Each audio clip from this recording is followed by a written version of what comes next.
Ce qui résulte de tout ce que nous avons vu jusqu'ici est de bien comprendre qu'il y a une forte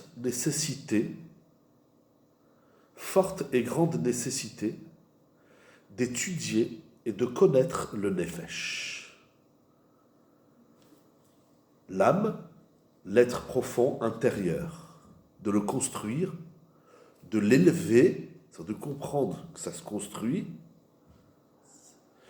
Le nefesh, il n'est pas construit, c'est à l'homme de le construire, de l'agencer, de l'élever. Il ne faut pas voir le nefesh comme étant quelque chose de bas, mais quelque chose de haut. Et plus on va le construire, plus on va comprendre sa hauteur, de le renforcer et de l'autonomiser, ainsi que ses korotes. Étudier et connaître le nefesh pour construire, élever, renforcer, autonomiser les énergies du nefesh en vue de servir le Créateur, béni soit-il, et de réaliser ses commandements.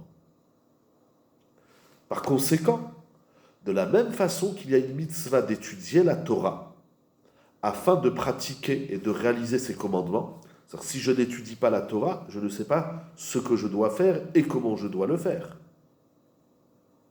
Ainsi, c'est une mitzvah, et il y a une mitzvah d'étudier la Torah, c'est-à-dire qu'on réalise la mitzvah d'étudier la Torah en étudiant et en apprenant à connaître son nefesh, qui conduit l'homme au service d'Hachem et à la pratique de ses commandements. Il y a l'étude de la pratique, entre guillemets, de la Torah, il y a l'étude du nefesh. L'étude du nefesh s'inscrit aussi dans la mitzvah de Talmud Torah. On ne perd pas notre temps lorsqu'on étudie le nefesh. Parce que, de la même façon que apprendre les lois de la Torah, les commandements de la Torah, nous permet de réaliser la Torah, ainsi lorsqu'on apprend le nefesh, ça va nous conduire à la pratique de la Torah et des mitzvot. Et en plus de cela, rajoute le Rav, par cette étude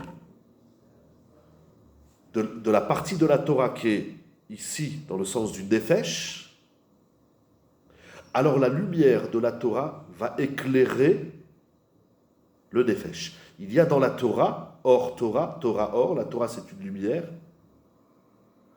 on l'étudie, mais elle n'éclaire pas systématiquement le nefesh.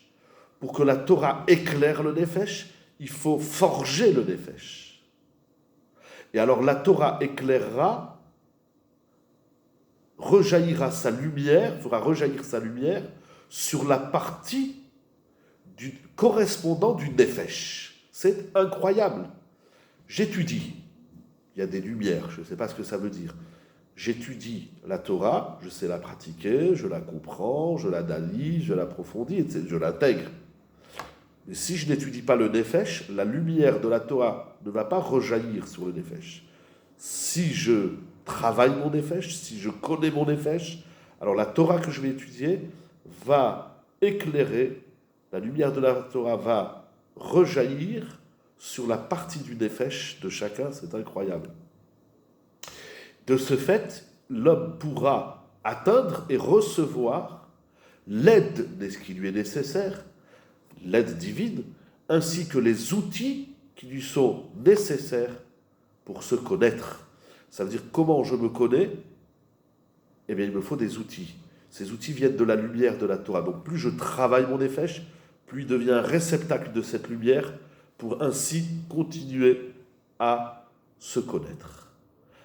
Et j'appelle ça les énergies actives. J'étudie la Torah, il y a une lumière. Cette lumière va sur mon nefesh. Mon nefesh, je vais le travailler. Je vais le rendre apte à recevoir, à réceptionner la lumière de la Torah, qui correspond à mon nefesh, à la singularité de mon nefesh et à sa particularité. De ce fait, mon nefesh va recevoir cette lumière Et quand le nefesh, il est bâti, construit, élevé correctement, alors à son tour, il va revenir vers la Torah pour pouvoir la faire correctement. Aussi bien au niveau de l'action, comme on a vu, il y a la Torah de l'action, aussi bien au niveau du nefesh, la partie active et la partie nafshit de l'être, et également dans la partie qui va réunir et fusionner ces deux parties. Donc c'est 1 plus 1 égale un troisième. C'est-à-dire le gouffre, le maasé, tout ce que nous avons vu jusqu'à maintenant, l'action, le nefesh, l'extériorité, l'intériorité de l'être, ça fait 1 plus 1, ils sont 2 maintenant, mais leur fusion va créer une troisième entité qui est l'entité de la fusion du lien qui se fait entre gouffre et nefesh. J'ai le gouffre, j'ai le nefesh, et j'ai le gouffre plus nefesh. Ensemble, ça fait l'entité de l'homme, Shalem. Ce principe vient, nous dit le Rav, de Rabbi Israël Salater, Zichrono Livracha. Donc, je forge mon nefesh, je le rends apte à recevoir la lumière de la Torah qui lui correspond, et à son tour, le nefesh, avec le gouffre, dans les deux parties, chacun individuellement, puis dans leur fusion, ils vont revenir vers la Torah. Ça fait des effets boomerang, ce que j'appelle encore une fois les énergies qui activent, chacun donne à l'autre. La Torah donne au nefesh, le nefesh revient vers la Torah, le nefesh et le gouffre reviennent vers la Torah. C'est tout simplement incroyable, cette dynamique des énergies complémentaires.